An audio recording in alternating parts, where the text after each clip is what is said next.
Hello, everyone, and welcome to our Earth Day community chat. I'm Nikki Gunn Rodenbeck. My son is Hugo Rodenbeck in the 4th grade at West Marin School. And we have some very exciting guests, a nice mix of people that I think will bring a lot of information and insights into how we can be better stewards of this land and also ourselves and community. First, we have Jason Deschler. Deschler, am I saying that right, Jason? Yes. Yay. He is a descendant of Coast Miwok. He is from the Nicasio area. He can talk more about that originally, and is hopefully going to talk about, we had talked about maybe some fire and biochar compost, kind of talk about what sudden oak death is and how we can prepare our own trees better, the plants that are around us, and maybe talk about environmental school leadership. So that was kind of a, and also medicines and plants to use that are just available to us all over the land here. Then we have Celia Ferbur. She is from Recology, and she is in the specific department of zero waste, correct? Yeah. And I've asked her to gather some data and share with us how our county is doing, or our cities are doing compared to the county. Also, if we want to start thinking about reducing our impact, it's good to know where we start first. So she will have information to share on how the school is composting, how it's not composting or is, or, in relation to all the other things that we're trying to do there. And she will also help us understand what is compostable. What are things that we don't even think about as being compostable, and she's going to help us with that. And then finally, we have Marnie Jackson, who is the creator of Black Mountain Beauty, and it is a organic and plastic-free skincare and home house cleaning product company that's right here local, biodegradable, and she's also going to give us some freebie tips on how we can just change over some of our plastic use that's in beauty products. And also she's having an Earth Day party at her farm this weekend. So she'll talk a little bit more about that. So without further ado, where should we start? Jason, I think we should start with you. Having you here is such an honor. And I know that part of why we wanted to have you here is because we cannot talk about Earth Day without taking it to the Indigenous level, and specifically with a group that is actually descended from this land. So if you want to start us out, go right ahead. Okay. My name is Jason Deschler, and I'm a Coast Miwok descent of Marin County. We are Tamalco. Tamalco is what you call the people of Marin. And within Marin County, within the Tamalco, we have 12 main bands. And right now, we are representing the Hukuiko band. But we are headman. Our council is made up of headman that represents different villages. And I'm explaining this a little bit because Nikki mentioned Nicasio, but we are, descended and related to many villages. Our most recent village is Tamales Bay, the old town of Marshall. They used to call it Fisherman's. Before that, we were in Nicasio. Before that, we were in Petaluma. And before that, we had always had ties where we travel and trade and, pre-contact. That was our way. Point Reyes is very special to us. It's a place where Hummingbird brought fire down. Little game he was playing with Coyote, and they used the buckeye tree. And long story short, Hummingbird went up to the sun, and he had the buckeye stick here, and it caught on fire, and that's why Hummingbird's neck is red. And when he came down, he dropped the buckeye, and the coals hit the ground and scattered all over and started little fires. And Coyote grabbed that stick and held it and brought it to the people and taught us how to use that fire. Now, the fire is very important to our people. We understood that it was a way of managing land. You see where I'm getting at? Fire not only removes, but it brings life as well. It creates life, right? So one practice that we used to do was, well, all of the above, what Mickey had mentioned that all of you are involved with, composting, you know, all these different things. So what we would do was make piles and create biochar by smoldering. You create piles of wet leaf, dry branches, big oak stumps, things like that. Just a mix of stuff. Let it smolder and burn down into that real gritty, fine charcoal. And then we would spread that along the land. That's one way of doing things. And so another thing was, we didn't collect the dead wood on the ground. We let that wood rot. We understood that the mold in the rotting oak wood, when we breathed in the smoke, influenced arthritis. So we would climb the tree and prune the trees and remove the dead branches. So we were tending the forest. It's two different things right there. And so the other thing was completely burning the landscape, creating open meadow spaces and grasslands. This is where you get the dry grasses right before the fall and create a hot fire that comes by so quick. It's just white ash, nitrogen. That's where you get your grasses and things like that to grow. And then you're creating grazelands for your wildlife, right? So we had these big open meadow spaces. The biochar and the composting is more, well, that's it right there. Your compost, right? Creating better flowers, better fruit, better acorns. So now we're getting into sudden oak death. And so when you're in a forest, you don't just have trees. You have your evergreen trees, you have your redwood forest, then you get down into your rolling hills lower, and you have your oak and your cedar mixed and your pines, and then you get a little lower and you get your brush, and you get into the buckeyes, you get down into the streams, and you get your tules and your willows and these sort of things, and your plant medicines, right? But they're all medicines, even the evergreen tree. Our Douglas fir, our cedar, and our pines, even the redwoods, are all high in vitamin C. So we make tea out of that. We make tea out of the bay leaf, the bay tree. It builds your immune system up. The willow is your natural aspirin. And then our plant gets stereotyped as wormwood.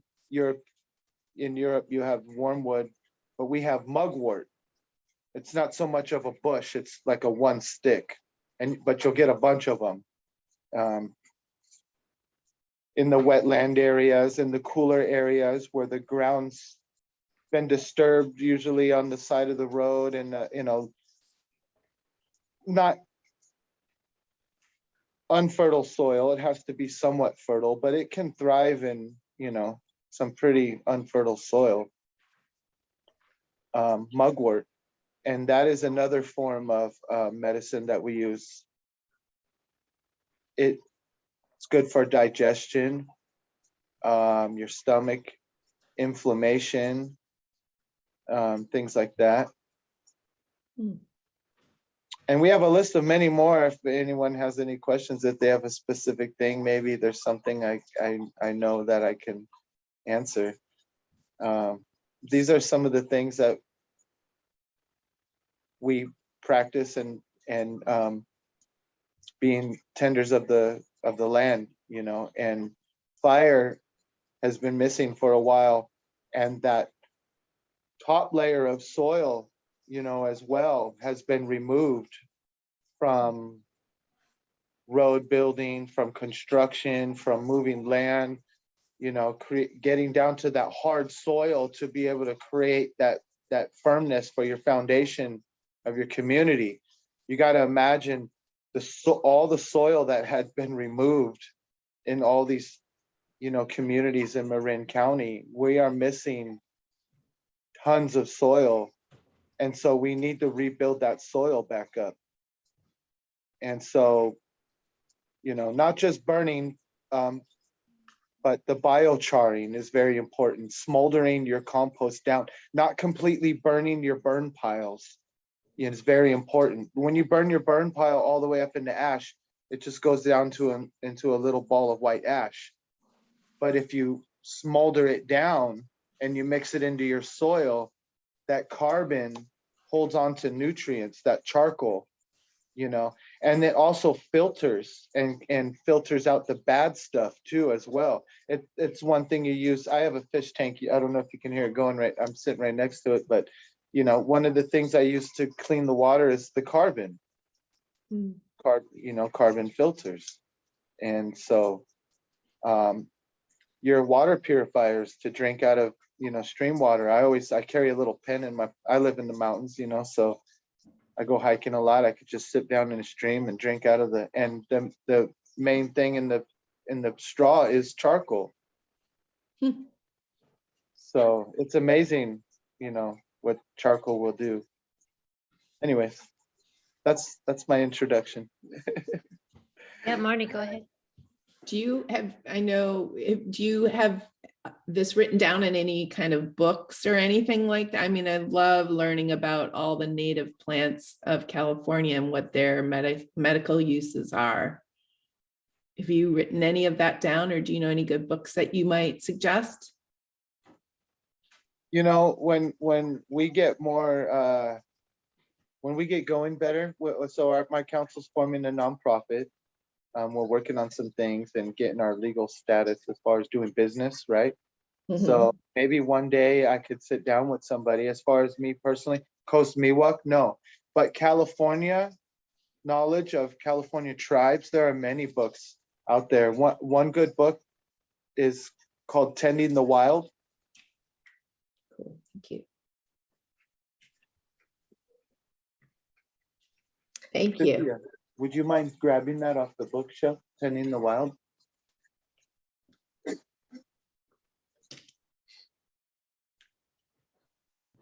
Now, I know in Arkansas, where I have family, you can often still burn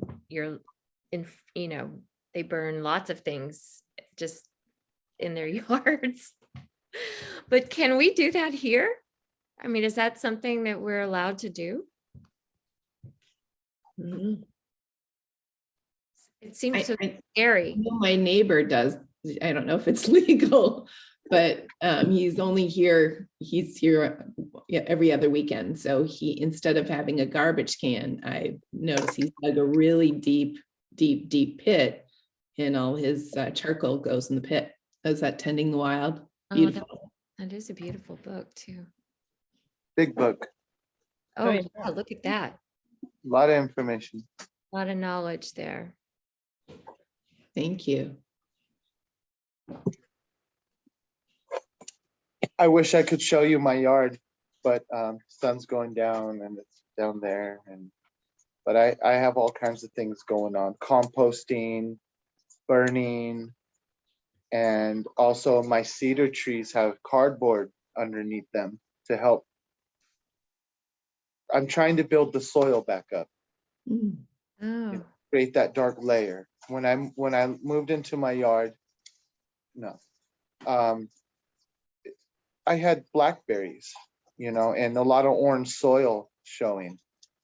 And I noticed underneath the blackberries where the leaves would build up, the soil was darker, and I had more worms, more wormholes, and the little orange endangered newts.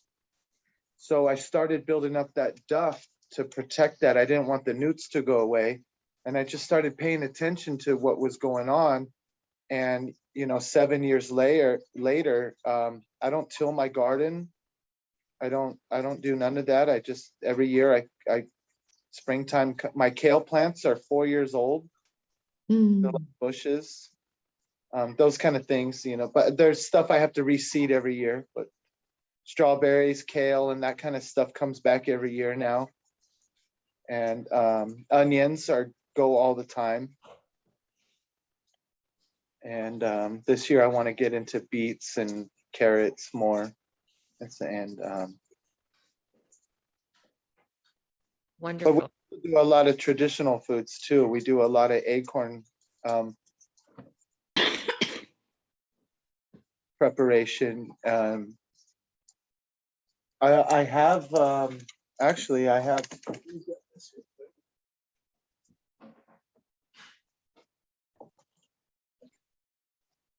If anybody, my aunt is Julia Parker. She's a great aunt of mine. She has a book called It Will Live Forever. And it's about processing acorn, the preparation of acorn for food preparation, right? So, well, whether you eat acorns or not, it's important to gather around those trees. The more tannic acids that build up in that soil, the oak tree starts to read that. Well, nobody's gathering my acorns, so I don't need to produce these anymore. So the acorns start getting smaller. And then once again, back to the pruning of the tree, climbing up in the trees and removing that. The tree reacts to all of this. So when you take care of it, prune it, when you gather the acorns and then you feed it, the compost, it reacts to it just like anything else, right? Mm. The handsome young boy there, if you quit feeding him, he's not going to grow, right? His brain's not going to grow. He's not going to be smart. He's not going to. And so it's the same with everything. If you have a pet or whatever, it is. When we take care of it and put that energy into it, it gives back. So, but It Will Live Forever. It's a book that a relative of mine has out there about preparing acorn. Let's see here. This is a friend of ours that we work with. He goes ahead and collects the acorn and preps the acorn for you to where you have a premix, and all you have to do is add water, pretty much like rice. Huh. So 1-to-1 or 2-to-1 mix. And you could start with a 1-to-1 mix and make it a little thicker like oatmeal, and then add a little more water and see if you like it a little more soupier. And then we have many different things that we do with this acorn. There's milkweeds. Milkweeds have a milky white sap. It's yeast. And that's the main ingredient to make bread rise, right? Okay, so you Wow. mix this into the acorn, and then when you mix cold water into the egg, well, what you do is you make your acorn really thick. As you start mixing it and add water, it starts to thicken up. And in its hot form, you can get it really thick. and then you make these little dumpling balls with the yeast, and you dip it in cold water real quick, and they kind of plump and harden up and stiffen up like a bread ball. It's a trick. I don't know how they do it, but Amazing. this is what I was taught. This is what they tell me when I try them. I'm like, what is this? And then they try to explain it to me, but you know, we've never been able to figure it out the way they do it, you know. But anyways, yeah. Great. I don't want to take all the time. Yeah, I was just looking at it as 7:30. Let's thank you so much, Jason. That's really wonderful. We have two great books to think about, and especially the It Will Live Forever. I've been really thinking about a lot of the acorns, so I'm definitely going to find that one out there. Let's move to Celia really quick. And if maybe you can just give us a little bit of a talk about whatever you wanted to talk about in relation to our school, and how we're doing and how we can do better. Yeah, sure, absolutely. Thanks for having me. I do have some slides that I think would be helpful if I could share them to just kind of, it's a lot of information to go over. So I think the slides would be helpful to illustrate some of it. Absolutely. I think I set it up to where you can just go ahead and screen share anyone can, but let me know if I need to do something else. Okay, I was so engaged with what Jason was saying, I didn't pull this up. So let me just load it for 1 second. Okay, here we go. All right, so I'll share it now. Oh, it says host disabled participant screen share. Okay. Screen share. Okay, I may need your help, Eric. How do I? We have like a little shield icon at the bottom. If you right click on that, usually you can enable screen share. Yeah. Oh, enable. Do you see enable screen share? Oh, screen share. Share screen, yeah. Okay, try that now. There we go. Okay, great. Oh, okay, can you all see my slide there? Okay. Yes. All right. Okay, well, thank you again for having me. My name is Celia Ferbur, and I'm the Waste Zero Manager for Recology Sonoma Marin.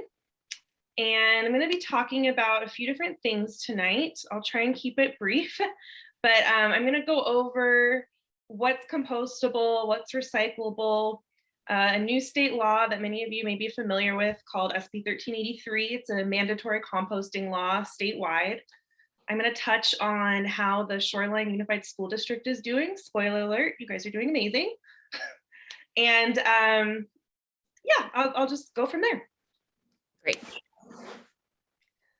All right, so Recology Sonoma Marin services a big chunk of Sonoma and Marin counties. We have, so you see in this map here, Sonoma and Marin counties, we have a total of 155,000 customers, and 3,280 of those customers are in West Marin, which is one of my personal most favorite areas that we service. It's beautiful. And then, so we provide recycle, compost, garbage, construction demolition, street sweeping, and recycle processing services to all of our jurisdictions within these Sonoma and Marin County areas. And our objective, it's in our logo, is to waste zero. It's to reduce tons sent to the landfill and to recover resources instead. So we like to do what you can see in this before and after picture. We like to work with both businesses, schools, residents to, we can see in this before picture, this account had a large garbage bin and they're just using they're just using like a small recycle cart and a small compost cart. We were able to work with them to right size their services and get them a large recycle bin and a large compost bin. And then all they needed, once they're trained on what they can recycle and compost, all they needed after that for their garbage was just a small garbage cart. So this is just a great example of what we're trying to do across the board, and recover those resources rather than landfill them. So the Shoreline Unified School District is doing a phenomenal job. I looked up the services that we provide to the school in Point Reyes as well as in Venice, and compost service. Both schools have compost service, which is fantastic.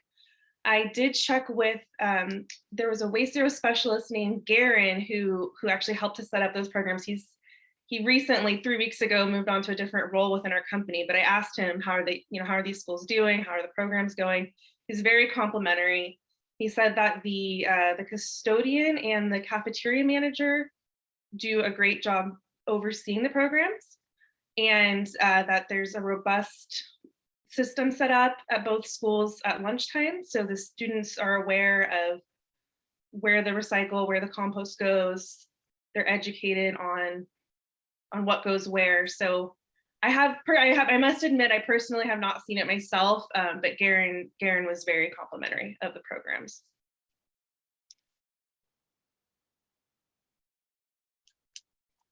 So I'm going to talk about the state law SB 1383. This is the mandatory compost law in California. This went into effect, it was passed in 2016, but it actually went into effect January 1st of this year. And it requires all residents and businesses and schools to participate in a compost program. In other words, it bans compostable materials from going in the garbage. And so this is a really, sweeping piece of legislation. Compost is just starting to catch on culturally. If you think about it, recycling caught on culturally 50 plus years ago. And, if you ask anyone in a room, oh, do you recycle? Most people will say, yeah, of course I recycle. If you ask people in a room, do you compost? Maybe half the room will say, yeah, I compost. So this law makes it kind of speeds up that cultural process so that everyone will be part of, will participate in compost programs, which is really cool. It's really cool. It's still a work in progress. People are still catching on, but I'm glad that the state decided to take this action, and I'll touch on that a little bit further on the next slide as to why the state took this action. So it requires a 75% reduction in landfilled organics by 2025, and they're basing that 75% reduction from 2014 levels. And 2025 is only 3 years from now, so it's a little bit of a daunting goal, but we're making good progress towards it. The law also requires a 20% increase in edible food recovery by the year 2025. And so that mainly just impacts like grocery stores and large venues that are dealing with large quantities of prepared food. And then the law also requires randomized route audits to check on these accounts and these residents to see how they're doing with the program. So there's some oversight there. And it is randomized. Less than 5% of accounts are actually going to get checked on, but it's that knowing that you could be checked on that kind of helps people to comply. So California decided to pass SB 1383 in 2016 as a mechanism to combat climate change. They recognized, the legislation recognized that when organic materials like food scraps, paper products, as well as plant trimmings, when those go to the landfill and break down in an anaerobic environment, anaerobic meaning no oxygen, they produce methane. And methane's a really potent greenhouse gas that traps heat and impacts global warming. And they recognize that we need to do something to reduce methane production as a mechanism to combat climate change. Most people are ready to acknowledge we're in a climate crisis. We're seeing unprecedented fires and droughts. So it's really an important strategy to help in that regard. Something to note about methane is that it's a lot of people, when they think of greenhouse gases, they think of methane and carbon dioxide, and they're really not apples to apples. They're both greenhouse gases, but methane's 84 times more potent than carbon dioxide. So anything that we can do to reduce methane production, we're going to have a really big impact in that way.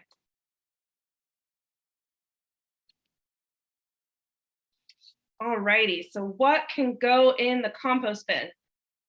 So we want to allow food scraps we want to promote food scraps to go in the compost bin. Anything that was once edible can go in there. So even if it's meat or bread or dairy, that can go in there. You wouldn't typically want to put that in your backyard compost pile because that's going to attract some pests in your backyard.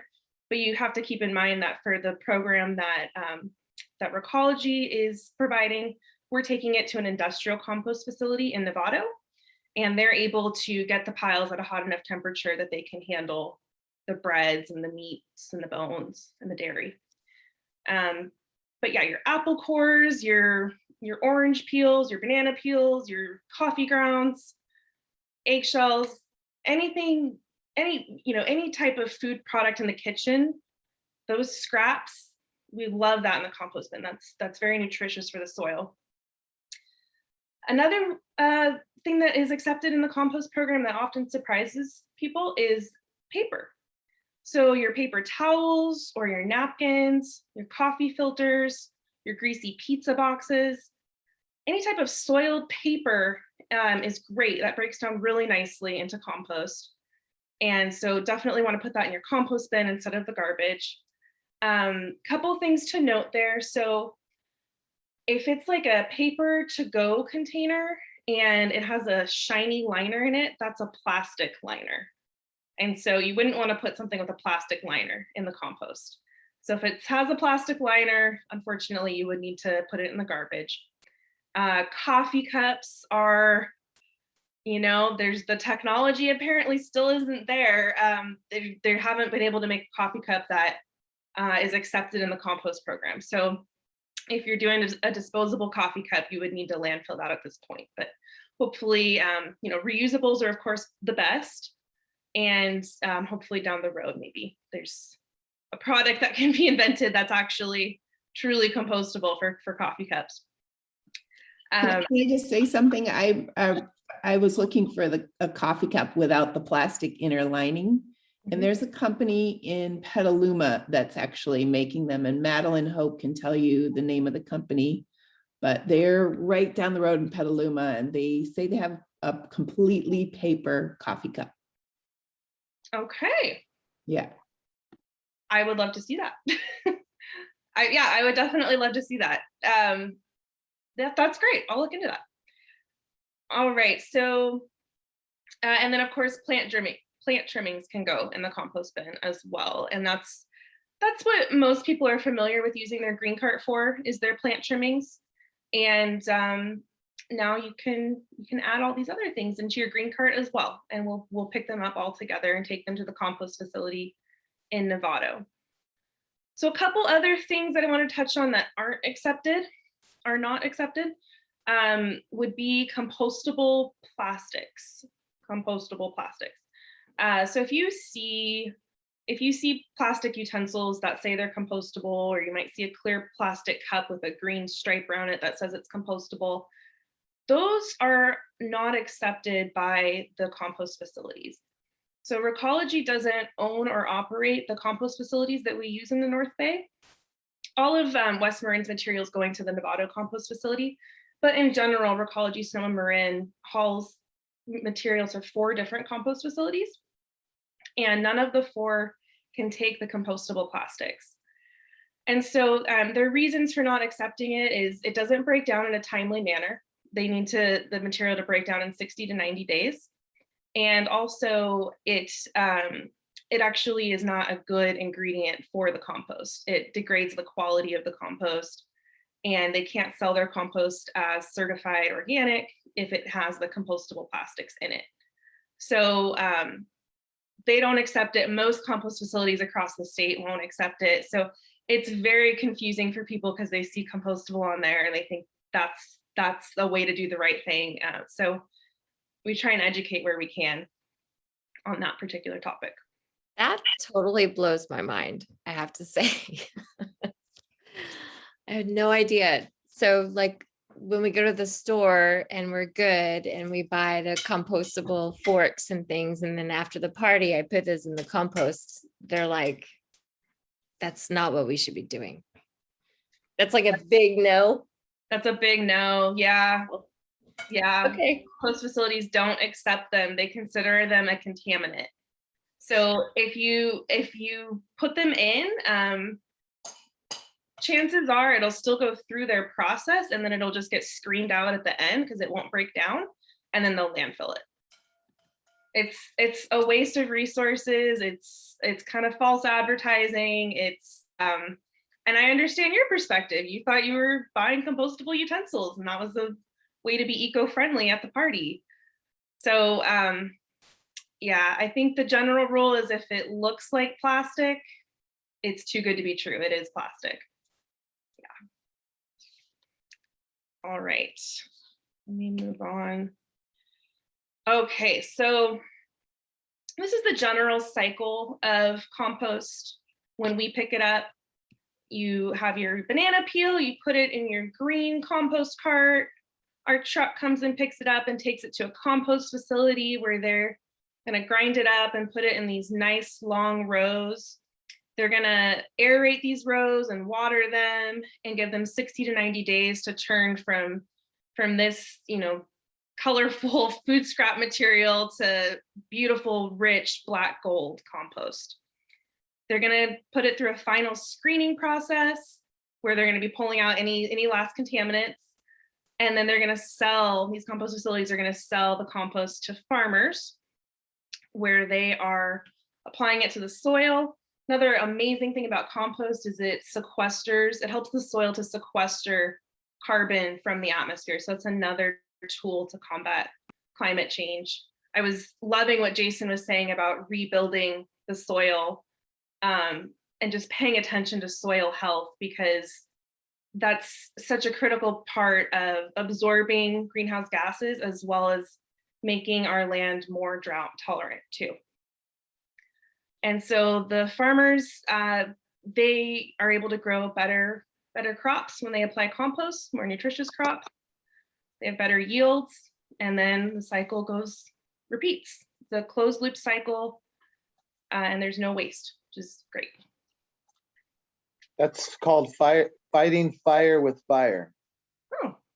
Fighting carbon with carbon, right? That's confusing. They're like, well, you're creating carbon, but we're trying to get rid of carbon, right? When you make these piles. But like I said, we're not burning them up hot to release that carbon into the atmosphere.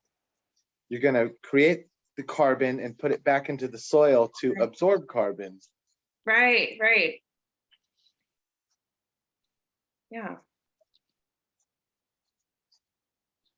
Okay, so this is just another overview of what happens at the compost facilities. The material comes in. You can see this this loader. It's dumping material into a grinder, and so then it's coming out this end ground up. That helps to accelerate the breakdown process. Then it's put in these long rows for 60. They're called windrows for 60 to 90 days. And they're kept nice and hot, and they're aerated and watered, and that again helps with breaking the material down. And then we have the screening process at the end, and then the final product, which is, you're looking for that. It looks black. It is black gold, and it's so nutritious, and it smells good. You wouldn't That's what I was gonna say. good. It smells good. Yeah. Like when you go into the forest and you grab that nice black soil under an evergreen tree and it smells rich. Yeah. Yeah. It has like a perfume to it. It's a good smell. So then I have okay, we might hear dogs in just a second. Okay, they're gonna come inside. So I'll go into our recycle programs next. So, and I just want to say, we definitely want to talk about this, and we're at about 10 minutes till 8.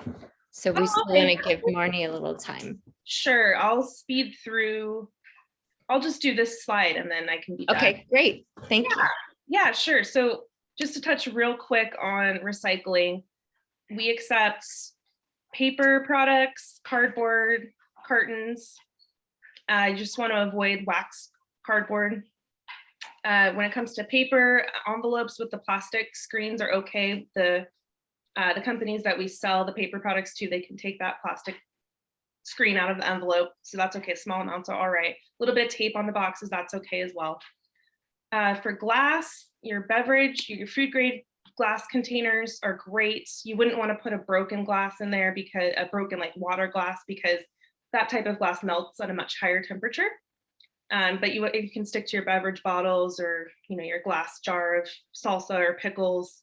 As long as it's clean and dry, that's great to go in the recycle bin. Your metals, metal cans, aluminum, as long as it's balled up about the size of a baseball. And then plastics is probably the most confusing for people. When it comes to plastics, you want to think containers: bottles, tubs, jugs, and cups. If it's a rigid plastic container, it's okay to go in the recycle bin. If it's not a rigid plastic container, then it's likely to be a straw or a utensil or styrofoam. And so you want to avoid putting those types of plastics in the recycle bin. So it usually comes down to plastics number 1, 2, and 5 being the most recyclable. And I will go ahead and conclude there. Thank you so much. That was so good. I need to know that compost stuff. Thank you so much.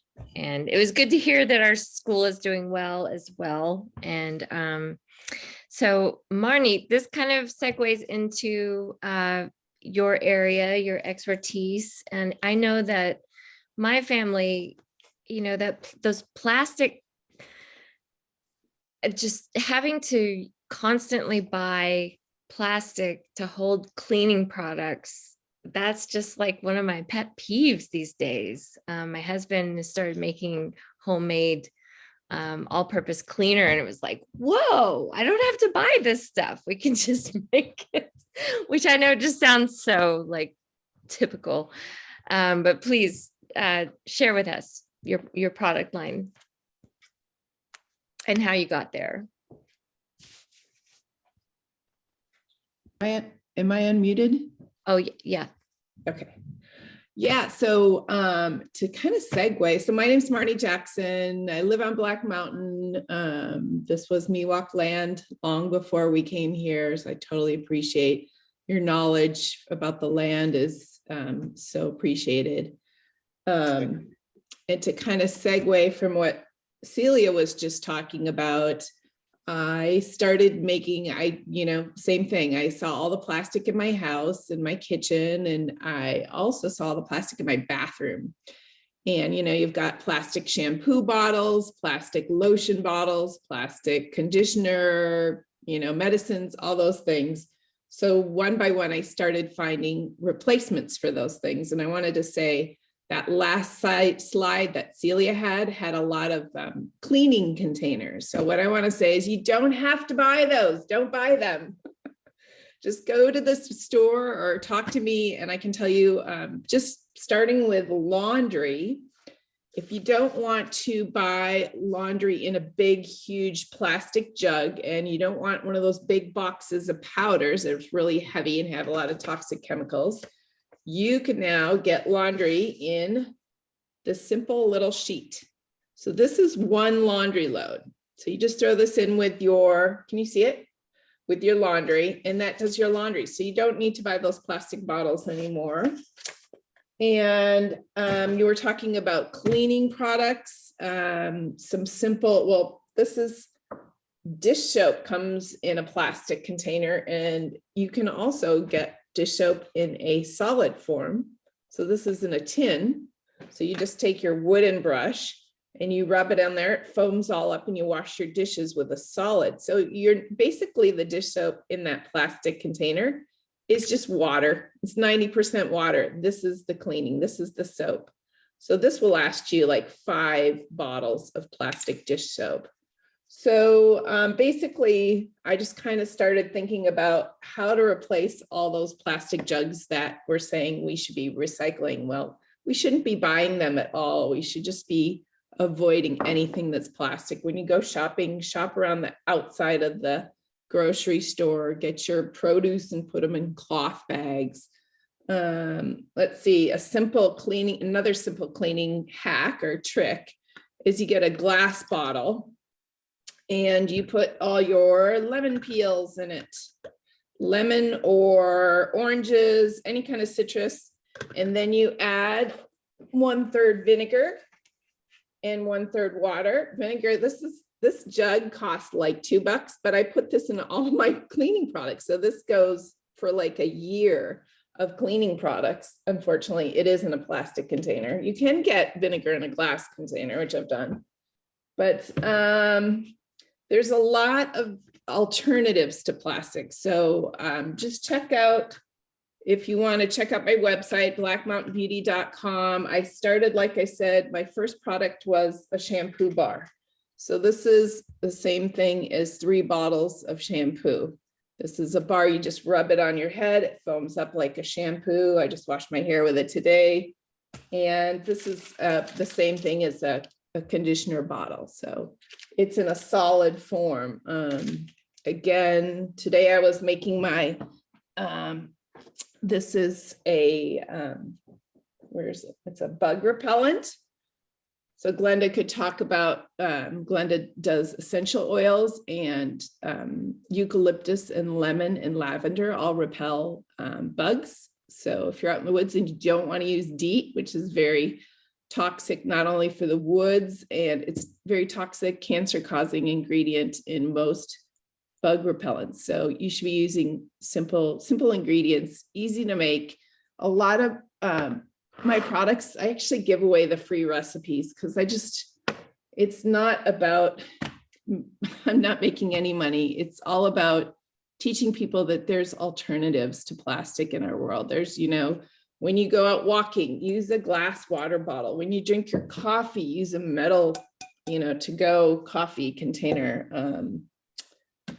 Oh, and if for some reason you don't want to buy products from me, I have 30 plastic alternative products on my website. There's also, it's great to go to big, I don't normally, have to admit, I don't shop at big box stores unless the only thing I get there is like underwear, because I buy all my clothes used. I worked at a thrift shop for many years, so I recycle, all my clothes are used, except for underwear. But the other day I had to get something for my mom, and I went and scoured the shelves and found that Target and Trader Joe's now sells shampoo in a bar form, just like me. And it's in a cardboard box, and no more plastic bottles there. For you guys out there that want an alternative to a shaver, this is a bamboo shaver made by one of the largest companies. Schick is one of the original companies that got us all into plastic in the first place, and now they're trying to get us out. So, if you go to these big box stores, look on the top. They're always hidden on the top shelves or the very bottom shelves, and they're trying to make a change. And if we support making a change to less plastic, as we've talked about before, it's better for the earth. We don't want plastics in the soil. We don't want plastics in the air when it's burned. We don't want plastics in the ocean. So, and now we're finding plastics in our body. So we really have to, people say, turn off the tap to plastics. Don't buy it at all. There are so many great alternatives. And if you want to know more about them, or if you want a recipe for something, just call me up. My phone number's on the website, and I would love to talk to people about any kind of alternatives to plastic. This is kind of a fun plastic hack, or something to do with compost. You take your old banana peels and you put water in them, and that creates potassium, which is actually really good for watering your plants. So there you go. It's another just little tip. So maybe you'll see that on the website. I also grow a lot of my own food, and I'm always finding things. This is funny. I've done this for years.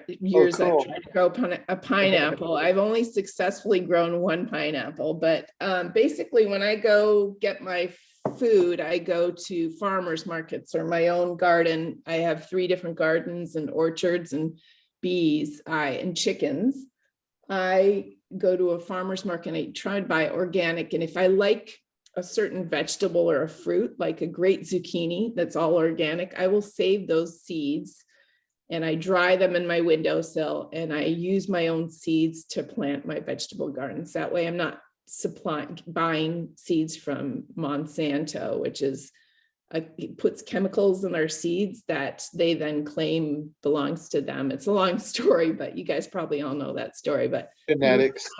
save your own seeds and grow your own food. There's so much free food, like Jason was saying, out there if you learn how to tend the wild.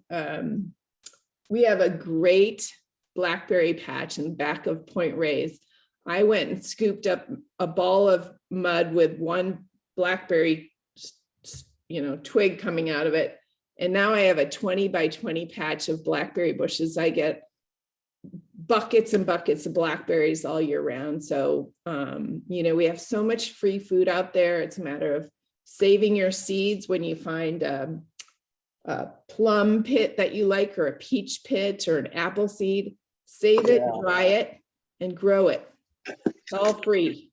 So, Can I say something? add so many other things. Yeah, go ahead. What's your question? And you guys are like all talking about plastic, and one of the awful things about plastic is that plastic comes from oil, and oil refineries, and lots of oil refineries release tons of CO2 and methane, and tons of other chemicals, and a lot of them are actually suspected like cancer-causing agents for like inhabitants around them, and can cause things like childhood asthma or, of course, cancer. Yeah, so And I true. read from, like a site, it was from the EPA. Yeah, it's the petroleum companies have realized that we're running out of petroleum, and so now they're trying to get us to use the last of the petroleum to make plastics so that we still buy from them, but we shouldn't buy it. We have the power within our own hands. We just have to stop using our money to buy plastic.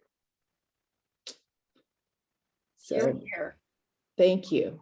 Thank you. Jason, were you going to share something? Oh, I was just gonna mention that, what she was saying, gather your own seeds and, dry it, save them, and, like your potatoes when they start doing, those are you want to plant those, and things like that. And you cover them with ashes from your fireplace, don't you? So they don't rot potatoes. Yeah, potatoes are a trick. You don't want to let them get too wet. So it's not potato time for me. I gotta wait until the summer, and then I'll plant them in bins with like cages, and they have a lot of straw and stuff in there. But a trick to a potato, real quick, put a little bit of rock. Okay, your container's this big. Start here, a little bit of rock, a little bit of soil. Just cover the potato. As that shoot starts growing, start covering it, because then it roots off of that stem. And you want to create the roots off of those. That's where all your potatoes grow. If your shoot comes out and you never let that shoot root, it'll never create potatoes. You'll just have a big, beautiful plant. So layer it as the plant starts growing. That's a trick to potatoes I learned. They're a little trick. But they're free food. Once you plant your first potato, I've had the same potato patch, I think going on maybe 11 years. So they just come every year. That composting, what Celia was saying, that methane smell, that's a key when you're creating compost, turning your compost. All your trimmings, if you live in at home under your counter, if it's stinking, something wrong's going on there. You're not creating the proper bacteria for it. So you got to turn. I had a lot of coffee grinds and stuff like that. It might stink for a couple days, but after a week you go in there and it's weird because it's compost, but it has that rich soil smell. That's what you want. Once you start creating that, then Black gold. But black gold, that's a key to your compost, is turning it and creating that aerating space. Potatoes like that aerated space. Celia, I was gonna ask you, have all the compost bins been delivered? Because I don't have one. I live in West Marin. Yeah, did you used to have one and you don't anymore, or you've never had one? Oh, maybe when we have a compost pile in our backyard, maybe we had one from a long time ago. I thought there were new ones. Okay, yeah, I think we have one that we've never actually used because we compost in our backyard. Okay, yeah, there's most residents already have a green cart, and so it's just, you can just use that same green cart that you already have. But if you're composting in your backyard, even better. And is that compost available to purchase once it's been created, besides the farmers getting it? So it's not, Recology doesn't own the compost facility that's utilized by West Marin. It just goes to the waste management earth care facility in Novato. Okay. So they're the ones who sell it. I think they mainly just sell it in really large quantities to farmers, but I'm not entirely sure. They might do small quantities as well. Cool, Well, thank you. before we take off, I definitely want, Marnie, can you talk about what's happening this weekend? Oh, yeah. So I'm having an Earth Day fair on the farm. We're gonna have, you can look at my compost bin. Chickens, I've got baby chicks and sheep, and we're gonna be selling vegetable starts, and I'm gonna be sharing, Jason, my seed bank, all the seeds that I've been saving for the year. I've put in envelopes and people can buy them, and all sorts of fun activities. So come to the Earth Day Fair on Saturday from 11 to 4 here on Black Mountain. And you can walk around the farm and see views in every direction for miles and miles, and it'll be a lot of fun. So hope to see you. Awesome. And before we leave, Glenda, I know that you also have expertise in more natural approaches to medicine. Do you want to like maybe share your top three? Sure. Okay.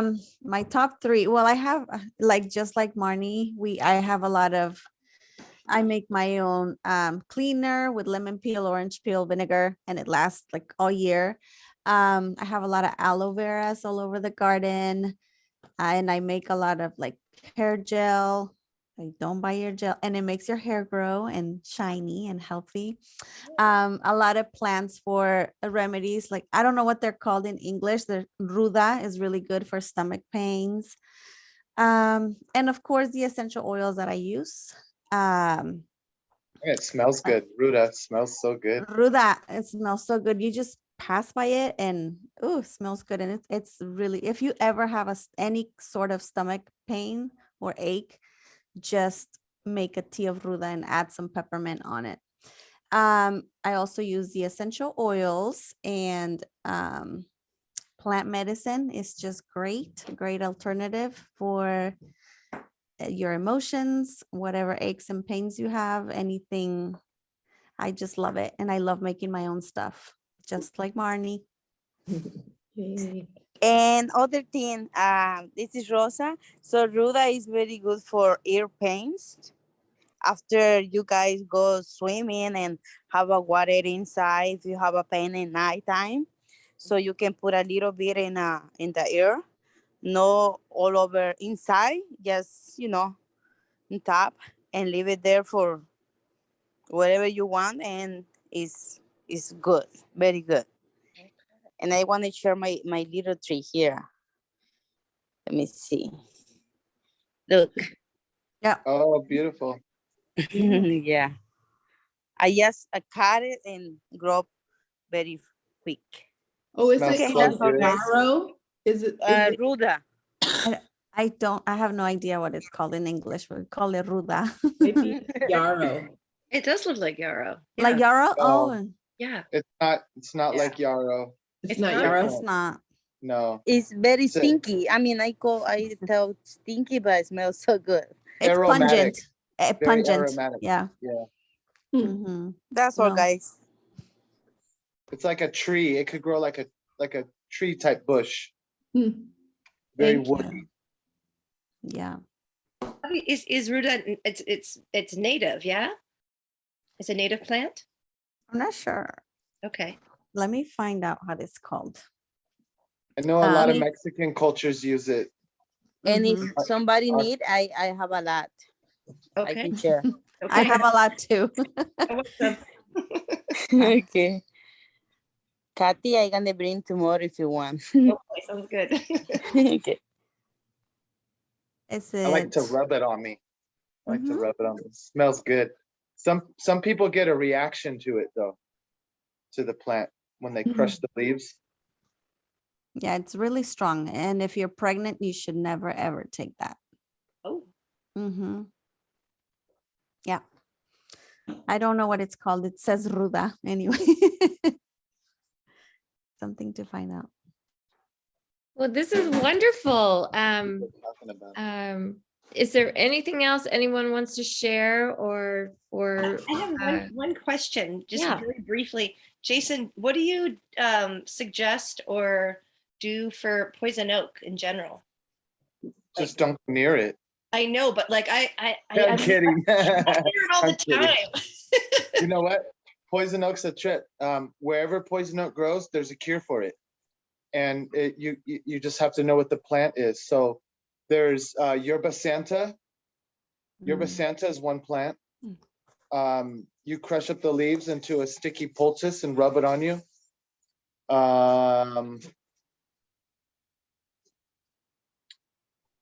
Manzanita leaves. Oh, Making a tea out of the manzanita, yeah, actually, I'm familiar with that. the bark, Yeah. the curly bark that peels off, or madrone. Madrone is used the same way. Yeah. So crush the leaves and make a drink and keep that in your immune system. Wow. So it's not a cure the poison oak. Yerba santa is more like curing the poison oak.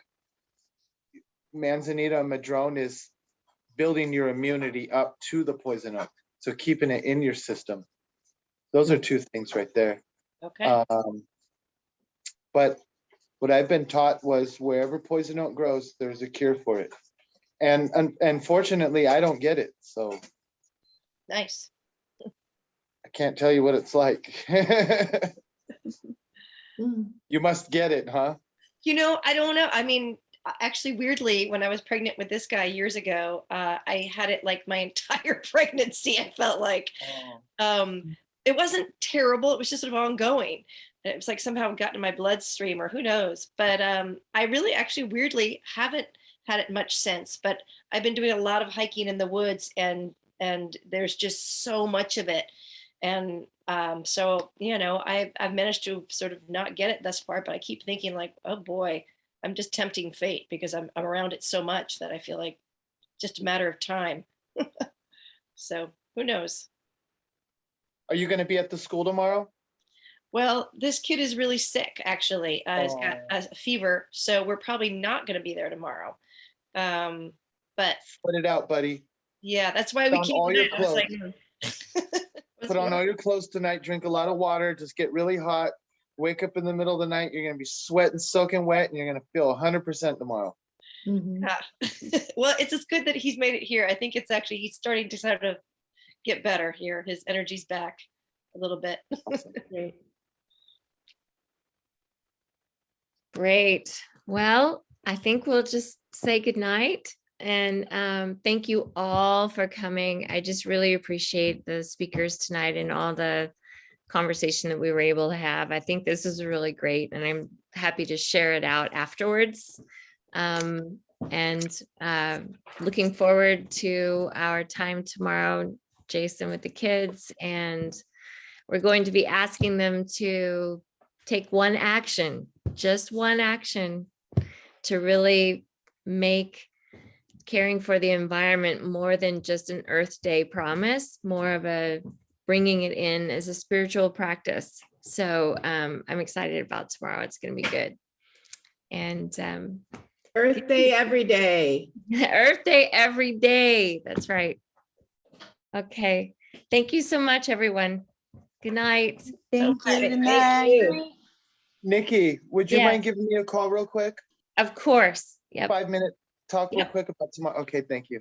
Sounds Thank you, good. Nikki. Thank you, That was guys. Good night. terrific. Very cool. Nice to Thank meet you, you all. Jason. Thank you, You're Marnie. welcome. Nice to meet you.